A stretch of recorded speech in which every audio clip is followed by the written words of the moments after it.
முன்னொரு காலத்துல கிருஷ்ணகிரின்னு ஒரு ஊர் இருந்துச்சு. அந்த ஊர்ல சுதர்சனம்னு ஒரு பெரிய பணக்காரர் இருந்தாரு. அவரு வட்டி தொழிலும் பண்ணிட்டு இருந்தாரு. அவர்கிட்ட எவ்வளவு பணம் இருந்தாலும் அவருக்கு கொஞ்சம் கூட திருப்தியே இருக்காது. எப்பவும் யாரையாவது ஒருத்தர தன்னோட பேச்சால கஷ்டப்படுத்திட்டே இருப்பாரு.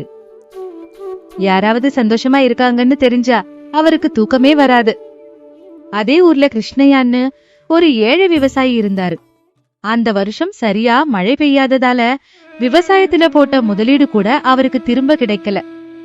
சோகமா வீட்டு வாசல்ல இருந்த கிருஷ்ணய்யா கிட்ட மனைவி சாவித்திரி வந்து கேக்குறாங்க, என்னங்க, ஏன் இப்படி இருக்கீங்க? உனக்கே தெரியும்ல சாவித்திரி, விவசாயத்துல போட்ட முதலீடு கூட திரும்ப வரல. இந்த தடவை பயிர் வைக்க கையில ஒரு பைசா கூட இல்ல. என்ன பண்றதுன்னே புரியல. வேணும்னா எங்க சொந்தக்காரங்க யார்கிட்டயாவது கேட்கட்டுமா? சின்ன சின்ன விஷயத்துக்கெல்லாம் உங்க சொந்தக்காரங்க கிட்ட பணம் கேட்டா நம்மள மதிக்க மாட்டாங்க. நானே எப்படியாவது பணத்தை ரெடி பண்றேன் அப்படின்னு சொல்லிட்டு கிருஷ்ணய்யா வெளியே வர்றாரு. அப்போ சுதர்சனத்தை பாக்குறாரு. திரும்பவும் வீட்டுக்குள்ள வந்து அவரோட மனைவி கிட்ட இப்படி சொல்றாரு, சாவித்திரி, நான் இப்போதான் சுதர்சனம் சாரை நேரில் பார்த்தேன். அவரு வட்டிக்கு பணம் கொடுப்பாருல்ல, நான் போய் நம்ம கஷ்டத்தை பத்தி விவரமா சொல்லி பணத்தை கடனா வாங்கிட்டு வர்றேன். வேணாங்க, அவர்கிட்ட மட்டும் தயவு செஞ்சு பணம் வாங்காதீங்க. என்ன ஆச்சு சாவித்திரி? ஏன் அவர்கிட்ட பணம் வாங்க வேணாம்னு இவ்வளவு கண்டிப்பா சொல்ற? அவர் அதிக வட்டிக்கு பணம் கொடுப்பாராம். அவர்கிட்ட கடன் வாங்கினவங்களை ஏதோ ஒரு விதத்துல சித்திரவதை பண்ணி ஒரு விதமான பைசாசிக்கு ஆனந்தம் அடைவாராம்னு நம்ம எதிர் வீட்டு கௌரி எப்பவும் சொல்லிட்டே இருப்பா. அவங்க கூட 5 வருஷத்துக்கு முன்னாடி அவர்கிட்ட கடன் வாங்கிட்டு இன்னைக்கும் மாசம் மாசம் பணம் கட்டிட்டே இருக்காங்களாம். அவங்க ஒருவேளை ரொம்ப பெரிய தொகையை கடனா வாங்கியிருப்பாங்க போல. அதனாலதான் அதை திருப்பி கட்ட இவ்வளவு டைம் ஆகுது. நமக்கு இந்த தடவை விவசாயத்துல லாபம் வந்த உடனே வட்டியோட சேர்த்து எல்லாத்தையும் திருப்பி கொடுத்துடுறேன். என்னங்க, எனக்கு என்னவோ அவர்கிட்ட போய் கடன் வாங்குறது மட்டும் நமக்கு அவ்வளவு நல்லது இல்லையோன்னு தோணுது. பாரு சாவித்திரி, இப்போ எனக்கு அவர் தவிர வேற யாரும் கடன் தர மாட்டாங்க. நீ ஒன்னும் பயப்படாத அப்படின்னு சொல்லிட்டு கிருஷ்ணய்யா சுதர்சனம் வீட்டுக்கு போறாரு. அப்போ சுதர்சனம் கிருஷ்ணய்யாவை வீட்டுக்குள்ள கூப்பிட்டு இப்படி சொல்றாரு, ஒரு வார்த்தை சொல்லிருந்தா நானே உங்க வீட்டுக்கு வந்திருப்பேனே. நீங்க எதுக்கு இவ்வளவு கஷ்டப்பட்டு வரணும் சொல்லுங்க அப்படின்னு ரொம்ப பணிவா சொல்றாரு. அப்போ கிருஷ்ணய்யா, ஐயோ, இதுல என்ன கஷ்டம் இருக்கு சொல்லுங்க. அப்புறம் நீங்க இங்க எதுக்காக வந்தீங்கன்னு இன்னும் சொல்லவே இல்லையே. வேற ஒண்ணும் இல்ல சுதர்சனம் சார். மழை இல்லாததால இந்த தடவை போட்ட பயிர்ல இருந்து விளைச்சல் வரல.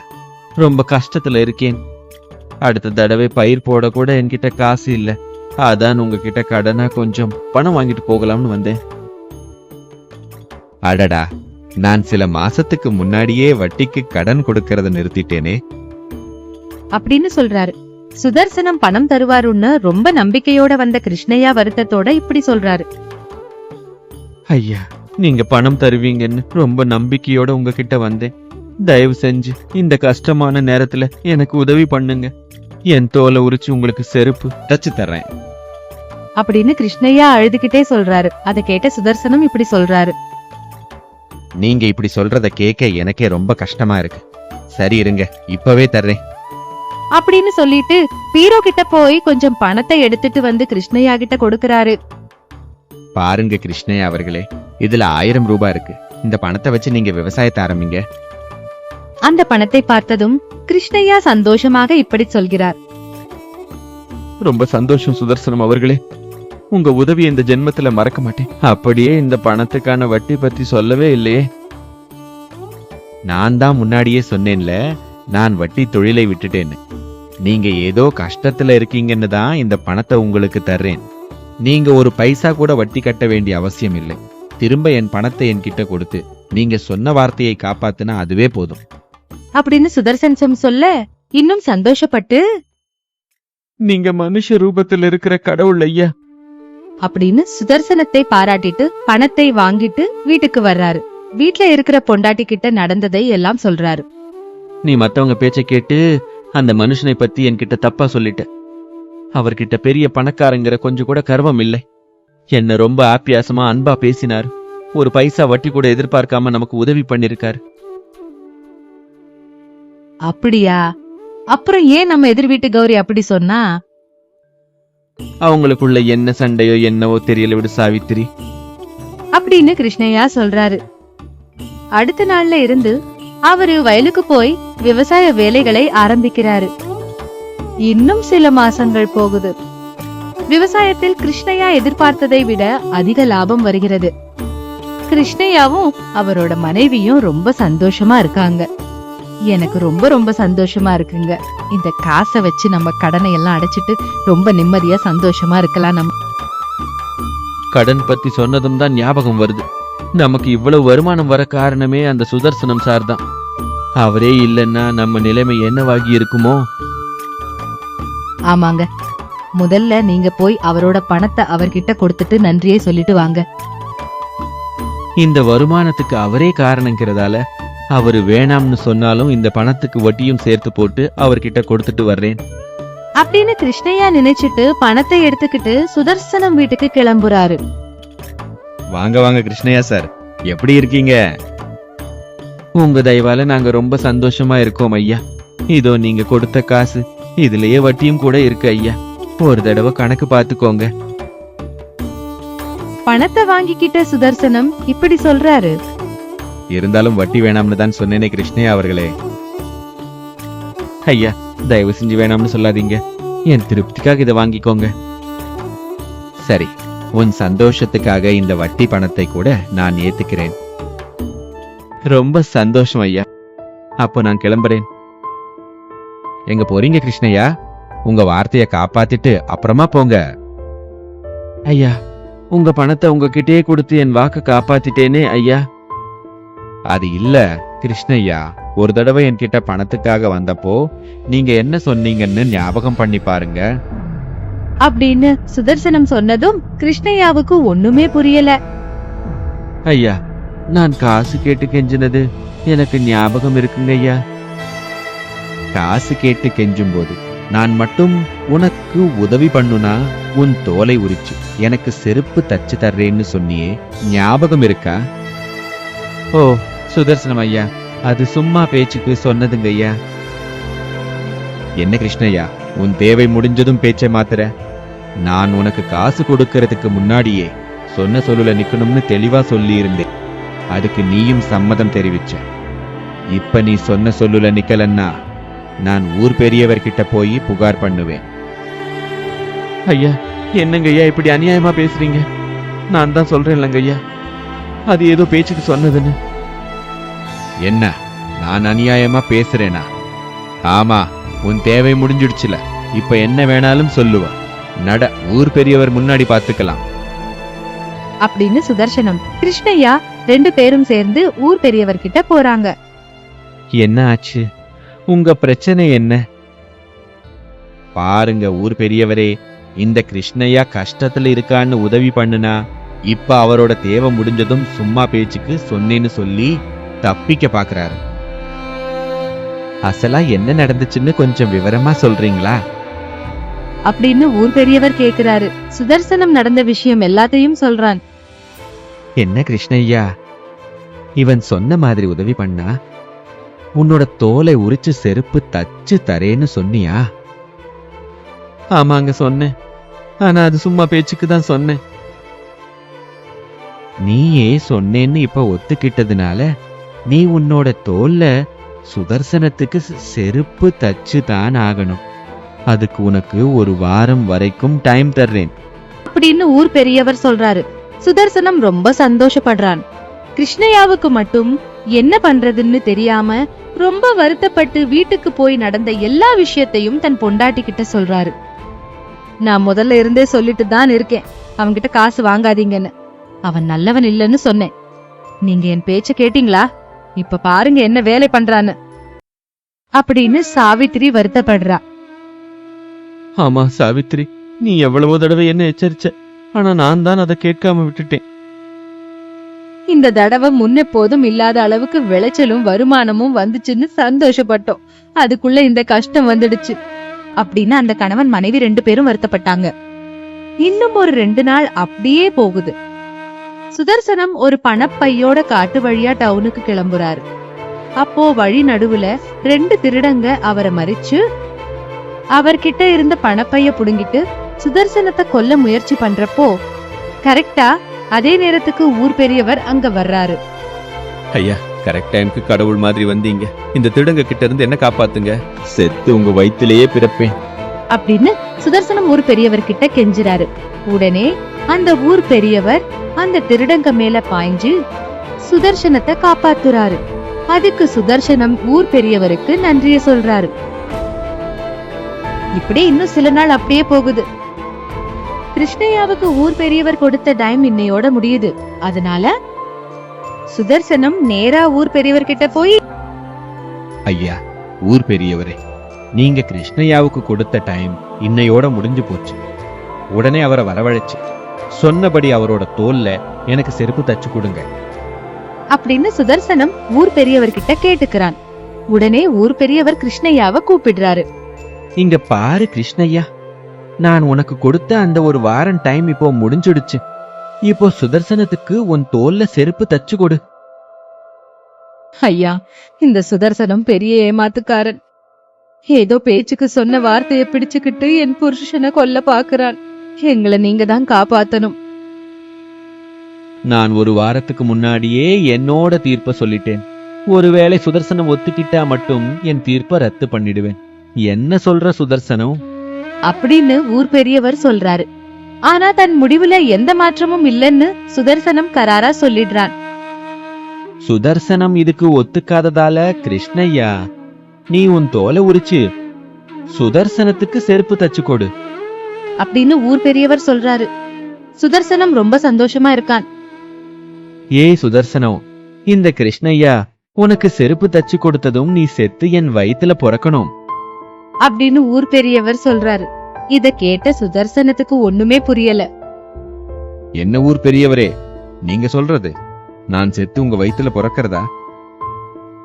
ஒரு 4 நாளைக்கு முன்னாடி திருடங்க உன்னை கொல்ல முயற்சி பண்ணிட்டு இருந்தப்போ நீ என்கிட்ட என்ன சொன்ன? உன்னை அவங்க கிட்ட இருந்து காப்பாத்துனா செத்து உன் வயித்துல மறுபடியும் பிறப்பேன்னு சொன்னல.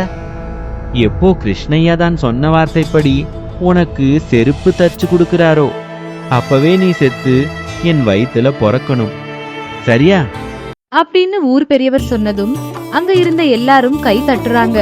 சுதர்சனம் தான் பண்ண தப்புக்காக வெட்கப்பட்டு அப்படியே தலை குனிஞ்சான். கிருஷ்ணய்யாவும் அவரோட மனைவியும் ஊர் பெரியவருக்கு தங்களோட நன்றிய தெரிவிச்சிருக்கிறாங்க. இப்படி அந்த ஊர் பெரியவர் கிருஷ்ணய்யாவை சுதர்சனத்துக்கிட்ட இருந்து காப்பாத்துறாரு. முன்னொரு காலத்துல ராகவபுரம்னு ஒரு ஊர்ல பத்ரையான்னு ஒருத்தர் இருந்தாரு. அவரு ஒரு பெரிய கஞ்சன். அவருக்கு 100 ஏக்கர் நிலம் இருந்தாலும் ஒரு பைசா கூட செலவு பண்ண மாட்டாரு. அவரோட மனைவி பேரு சரஸ்வதி. ஒரு நாள் பத்ரையா சரஸ்வதி கிட்ட இப்படி சொல்றாரு. இங்க பாரு சரஸ்வதி, நான் நிலத்துக்கு போயிட்டு வர்றேன். சரிங்க, இன்னைக்கு மதிய சாப்பாட்டுக்கு என்ன சமைக்கட்டும்? நீ இன்னைக்கு சமைக்க வேண்டிய அவசியமே இல்லை. ஏன், இன்னைக்கு ஏதாச்சும் விரதமா? விரதம் இல்ல, இன்னைக்கு பக்கத்து ஊர்ல நம்ம சொந்தக்காரங்க வீட்டு கல்யாணம். எனக்கு தெரியாம பக்கத்து ஊர்ல நமக்கு யாருங்க சொந்தக்காரங்க இருக்காங்க? நீ எல்லாத்தையும் இப்படித்தான் மறந்துடுவ. 3 மாசத்துக்கு முன்னாடி டவுனுக்கு போயிட்டு வரும்போது வழியில ஒருத்தரை பார்த்தோமே, ஞாபகம் இருக்கா? தன் பொண்ணு கல்யாணத்துக்காக நகை வாங்க டவுனுக்கு போறேன்னு சொன்னாரே, அவரா? ஆமா, அவரேதான். அவர் பொண்ணு கல்யாணம் என்னைக்கோ இல்ல, இன்னைக்குதான். நிலத்துக்கு போய் அங்க வேலையெல்லாம் எப்படி நடக்குதுன்னு பார்த்துட்டு அப்படியே கல்யாணத்துக்கு போய் திருப்தியா சாப்பிட்டு உனக்கும் சாப்பாடு எடுத்துட்டு வர்றேன். அவரை அன்னைக்கு ஒரு நாள் தான் பார்த்தோம். அதுக்குள்ள அவர் சொந்தக்காரர் ஆயிட்டாரா? சரி விடுங்க. ஆனா உங்களை அவர் கல்யாணத்துக்கு கூப்பிட்டாரா? கல்யாண வேலையில மறந்திருப்பாரு. நான் போய் அவருக்கு ஞாபகப்படுத்துறேன். அப்படி கூப்பிடாம கல்யாணத்துக்கு போறது நல்லது இல்லைங்க. இந்த ஊர்ல எல்லாரும் உங்களை ஒரு கஞ்சன், ஒரு பைசா கூட செலவு பண்ண மாட்டீங்கன்னு கிண்டல் பண்றாங்க. இப்ப அந்த கல்யாணத்துக்கு போனீங்கன்னா அந்த ஊர்க்காரங்களும் உங்களை கேலி பண்ணுவாங்க. அப்படியெல்லாம் ஒன்றும் இல்லை, நான் போயிட்டு வர்றேன் அப்படின்னு பத்ரையா சரஸ்வதி கிட்ட சொல்லிட்டு நிலத்துக்கு கிளம்பி போறாரு. என்னடா வீரையா, இன்னைக்கு வேலைக்கு நீ மட்டும்தான் வந்திருக்க. மத்தவங்க எல்லாம் எங்க? அவங்க இனிமே உங்ககிட்ட வேலைக்கு வரமாட்டாங்க ஐயா. என்ன ஆச்சு? ஏன் வரமாட்டாங்க? நீங்க டைம்க்கு காசு தரதில்ல, அதுவும் இல்லாம மத்தவங்க தரதை விட ரொம்ப கம்மியா தரீங்க. அதான் உங்ககிட்ட வேலைக்கு யாரும் வர மாட்டேங்கிறாங்க. அதை கேட்ட பத்ரையா கொஞ்சம் கோவமா இப்படி சொல்றாரு. அப்படியா? சரி, இன்னைக்கு யார்கிட்ட வேலைக்கு போயிருக்காங்க? நம்ம ஊரு சோமையா நீங்க தர்ற காசை விட 2 மடங்கு தராருன்னு அவர்கிட்ட போயிருக்காங்க ஐயா. அப்போ நீ மட்டும் ஏன் போகல? நீங்க எனக்கு இன்னும் போன வாரத்து கூலி காசு தரலையா, அதை கொடுத்தா வாங்கிட்டு போலாம்னு உங்களுக்காக தான் வெயிட் பண்ணிட்டு இருக்கேன். அதை கேட்ட பத்ரையாவுக்கு இன்னும் கோபம் வந்து வீரையா காசை வீரையா கிட்டயே கொடுத்துட்டு கோபமா வீட்டுக்கு வந்துடுறாரு. கோபமா இருந்த புருஷனை பார்த்த சரஸ்வதி இப்படி கேக்குறா, என்னங்க அதுக்குள்ள வந்துட்டீங்க? கல்யாணம் போகலையா? கல்யாணமும் இல்ல, ஒன்னும் இல்ல. என்னங்க ஆச்சு? யாராவது திட்டினாங்களா? வயலுக்கு போனா அங்க அந்த வீரையன் மட்டும்தான் இருந்தான். மத்தவங்க எங்கடான்னு கேட்டா, சோமையா நம்மளை விட டபுளா காசு தர்றான்னு நம்ம வேலையை விட்டுட்டு அவன் கிட்ட போயிட்டாங்களாம். ஓ, அவ்வளவுதானா? அந்த சோமையா எவ்வளவு தர்றாரோ அதே அளவு நீங்களும் கொடுங்க, அப்போ நம்ம வயலுக்கும் வேலைக்கு வருவாங்கல்ல. அந்த சோமையா அதிகமா தர்றான்னு நானும் கூலியை ஏத்தணுமா? இதுக்கு ஏதாவது ஒரு நிரந்தர தீர்வு யோசிக்கணும் அப்படின்னு பத்ரையா சொல்றாரு. கொஞ்ச நாள் போகுது. ஒரு நாள் பத்ரையா ஒரு பெரிய மூட்டையோட வீட்டுக்கு வர்றாரு. இவ்வளவு நேரம் எங்க போயிருந்தீங்க? இதோ இந்த மூட்டையை எடுத்துட்டு வரத்தான் போனேன். இதுல என்ன இருக்கு? நீயே பாரு அப்படின்னு பத்ரையா மூட்டைய அவிழ்க்கிறான். இவ்வளவு நகை யாருதுங்க? யாருதா இருந்தா என்ன, இது நம்மதுதான். என்னது, இதெல்லாம் நம்ம நகையா? நம்பவே முடியல. ஆனா இவ்வளவு நகை எங்கிருந்து வந்துச்சு? நம்ம 100 ஏக்கர் நிலத்தை வித்து அந்த காசுல இந்த நகைகளை வாங்கிட்டு வந்தேன். இப்போ அந்த நிலத்தை விற்க வேண்டிய அவசியம் என்ன வந்துச்சு? அந்த நிலத்தை வச்சு நாம என்ன பண்ண போறோம்? விவசாயத்துல வர்ற காசு, ஆளுங்க, சம்பளம், விதை, மருந்துக்கே சரியா போகுது. அதனால தான் நிலத்தை வித்துட்டு இந்த நகைகளை வாங்கிட்டு வந்தேன். இப்போ நம்ம சொத்து நம்ம கண்ணு முன்னாடியே இருக்கும். இப்போ இவ்வளவு நகைகளை எங்க ஒளிச்சு வைப்பீங்க? முதல்ல போய் ஒரு பீரோ வாங்கிட்டு வாங்க. யாராவது திருடங்க வந்தாங்கன்னா அப்புறம் அவ்வளவுதான். இப்போ 100 ரூபாய் போட்டு எதுக்கு பீரோ வாங்கணும்? தேவையில்லாத செலவு. நீ கொஞ்ச நேரம் இரு, நானே ஏதாவது ஒரு ஐடியா பண்றேன் அப்படின்னு பத்ரையா யோசிச்சு, இந்த நகைகளை எங்க வச்சாலும் ஆபத்து தான். அதனால நான் ஒரு ஐடியா பண்ணிருக்கேன். என்னங்க இது? வீட்டு முன்னாடி இருக்கிற மரத்துக்கிட்ட குழி தோண்டி இந்த நகைகளை ஒளிச்சு வைக்க போறேன். அப்போ வீட்டுக்குள்ள திருடங்க வந்தாலும் நம்ம நகை மட்டும் பத்திரமா இருக்கும். என்ன சொல்ற? நான் வேணாம்னு சொன்னா மட்டும் நீங்க கேப்பீங்களா? நீங்க நினைச்ச மாதிரியே செய்யுங்க அப்படின்னு சரஸ்வதி சொல்றா. அன்னைக்கு நைட்டு பத்ரையா தன் வீட்டுக்கு முன்னாடி ஒரு குழி தோண்டி தங்க நகை பைய அந்த குழியில போட்டு புதைச்சு வச்சிடுறான். இப்படியே கொஞ்ச நாள் போகுது. பத்ரையாவோட கண்ணு எப்பவுமே அந்த நகை புதைச்ச இடத்துலதான் இருக்கும். ஒரு நாள் பண்டிகைக்கு சரஸ்வதி இப்படி கேக்குறா, ஏங்க நம்ம கிட்ட அவ்வளோ நகைங்க இருக்குல்ல, ஒரு 2 நகை கொடுத்தீங்கன்னா இந்த ஒரு நாள் மட்டும் போட்டுட்டு திரும்ப கொடுத்துடுறேன். அதுல ஒரு நகைய கூட எடுக்கிறதுக்கு வழியே இல்ல அப்படின்னு பத்ரையா கராரா சொல்லிடுறான். சரஸ்வதி கோவமா அங்க இருந்து போயிடுறா. இன்னும் கொஞ்ச நாள் போகுது. அந்த ஊருக்கு 2 திருடங்க வர்றாங்க.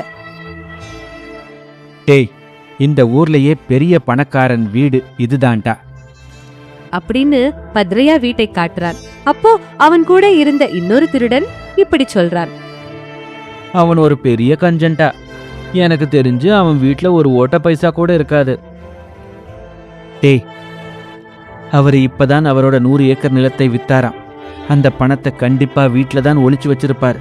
போய் பார்க்கலாம் வா அப்படின்னு அந்த 2 திருடங்களும் பத்ரையா வீட்டுக்குள்ள புகுந்து வீடு முழுக்க தேடுறாங்க. ஆனா அவங்களுக்கு ஒரு பைசா கூட கிடைக்கல. அதுக்கப்புறம் வீட்டுக்கு வெளியே வந்து பேசிக்கிறாங்க. நான் தான் முன்னாடியே சொன்னேன்ல அவன் வீட்ல ஒன்றும் இருக்காதுன்னு. தேவையில்லாம உள்ள போய் நேரத்தை வேஸ்ட் பண்ணிட்டோம். நம்ம சரியா தேடலையோ என்னவோடா? அப்படின்னு 2 பேரும் பேசிக்கிட்டு அங்கிருந்து கிளம்பிடுறாங்க. மறுநாள் பத்ரையா வீட்டுக்கு முன்னாடி ஒரு சேர் போட்டு உட்கார்ந்து நகைகளை புதைச்சு வச்ச இடத்தையே கண்ணு இமைக்காம பாத்துட்டு இருக்காரு. அப்போ 2 திருடங்க பத்ரையாவை கவனிச்சு இப்படி பேசிக்கிறாங்க. எனக்கு என்னவோ பத்ரையா அந்த மரத்துக்கு அடியில தான் பணத்தை ஒளிச்சு வச்சிருப்பாரோன்னு தோணுதுடா. நேத்து கூட இப்படித்தான் சொன்னேன். ஆனா என்ன கிடைச்சது? இந்த ஒரு தடவை என் பேச்ச கேளு. இன்னைக்கு நைட்டு நம்ம அந்த மரத்துக்கு அடியில தோண்டுவோம். ஒருவேளை அங்க எதுவும் இல்லைன்னா அதுக்கப்புறம் நீ சொல்றபடியே நான் கேக்குறேன். சரியா?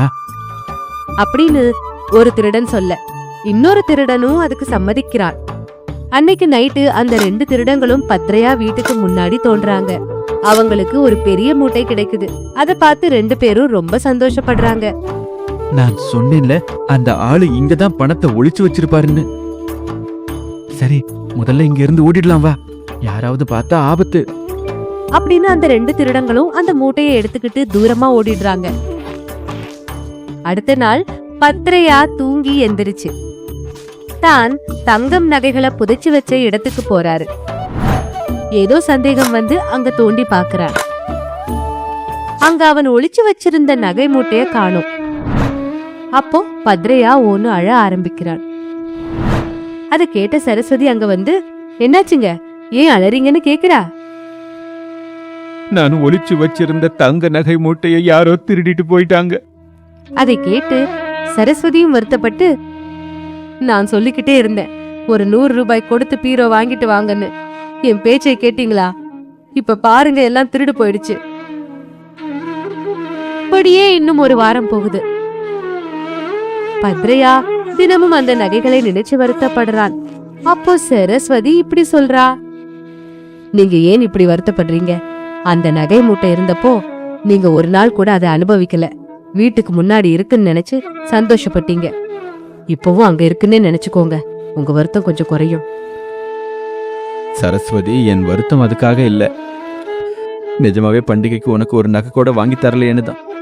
இப்போ அந்த நகை மூட்டை இருந்திருந்தா உனக்கு பிடிச்ச நகையை போட்டுக்கோன்னு சொல்லியிருப்பேன். ஆனா என்ன பண்றது, அந்த நகையெல்லாம் திருடு போயிடுச்சு. பத்ரையா சொல்ல சரஸ்வதி இப்படி கேக்குறா, நிஜமாவே ஒளிச்சு வச்ச நகைய தருவீங்களா? அந்த நகை மூட்டை இருந்தா தானே சரஸ்வதி. அப்படின்னு பத்ரையா சொல்ல சரஸ்வதி அந்த நகை மூட்டையை எடுத்துட்டு வந்து புருஷன் முன்னாடி வச்சு இப்படி சொல்றா, உங்ககிட்ட இவ்வளவு சீக்கிரம் ஒரு மாற்றம் வரும்னு நான் கனவுல கூட நினைக்கல. இந்தாங்க, நீங்க ஒளிச்சு வச்ச நகை மூட்டை. அதை பார்த்துட்டு பத்ரையாவால நம்பவே முடியல. இது உனக்கு எப்படி கிடைச்சது? ஒரு நாள் நீங்க உலகத்தையே மறந்து அந்த நகையை ஒளிச்சு வச்ச இடத்தையே பார்த்துட்டு இருந்தீங்க. அப்போ 2 பேரு வந்து உங்களையே கவனிக்கிறத நான் பார்த்தேன். இனி அந்த மூட்டை அங்கேயே இருந்தா ஆபத்துன்னு நான் நினைச்சேன். நீங்க ஒளிச்சு வச்சிருந்த நகை மூட்டையை எடுத்துட்டு அதுக்கு பதிலா ஒரு பையில கல்லுங்களை போட்டு அதே இடத்துல வச்சுட்டேன். நான் நினைச்ச மாதிரியே அந்த மூட்டையை திருடங்க திருடிட்டு போயிட்டாங்க. அதை கேட்டு பத்ரையா ரொம்ப சந்தோஷப்படுறாரு. அப்போ சரஸ்வதி இப்படி கேக்குறாங்க, எங்க இதுல இருக்கிற எந்த நகை எனக்கு நல்லா இருக்கும், நீங்களே கூட இருந்து எனக்காக செலக்ட் பண்ணுங்க. நகையாவது ஒன்னாவது. நான் இப்பவே ஒரு பீரோ எடுத்துட்டு வந்து இந்த நகையெல்லாம் பத்திரமா வைக்கிறேன். நீ இதுல இருக்கிற ஒரு நகையை கூட தொடக்கூடாது. மூட்டை ஜாக்கிரதை. என்னங்க இது, முன்னாடி நீங்களே சொன்னீங்கல்ல எனக்கு பிடிச்ச நகை தருவேன்னு. ஏதோ கஷ்டத்துல இருக்கும்போது சொன்னது. அப்படின்னு சொல்லிட்டு பீரோ எடுத்துட்டு வர்றதுக்காக பத்ரையா போறாரு. அப்போ சரஸ்வதி தனக்குள்ளேயே இப்படி நினைச்சுக்கிறா, யாரை வேணும்னாலும் மாத்திடலாம், ஆனா இந்த பிசினாரிகளை மாத்துறது ரொம்ப கஷ்டம் அப்படின்னு புருஷனை பத்தி நினைச்சிட்டு இருக்கா. இன்னொரு பக்கம் தங்க நகைன்னு நினைச்சு அந்த மூட்டையை தூக்கிட்டு போன திருடங்க யார்கிட்டையும் சிக்காம 10 நாளா ஓடிட்டு இனிமே நடக்க தெம்பு இல்லாம ஒரு குகையில போய் நிக்கிறாங்க. டேய், ஊரெல்லாம் தாண்டி பெரிய காட்டுக்குள்ள வந்துட்டோம். இனியாவது அந்த மூட்டையை அவிழ்த்து சரி பாதியா பிரிச்சுக்கலாம் அப்படின்னு நினைச்சு அந்த மூட்டையை அவிழ்த்து கீழே கொட்டுனா அதுல வெறும் கல்லுங்க தான் இருக்கு. அத பார்த்து 2 பேரும் கதறி அழுறாங்க. இதுதான் இன்னைக்கு கதை. இன்னொரு கதையில திரும்ப பார்க்கலாம்.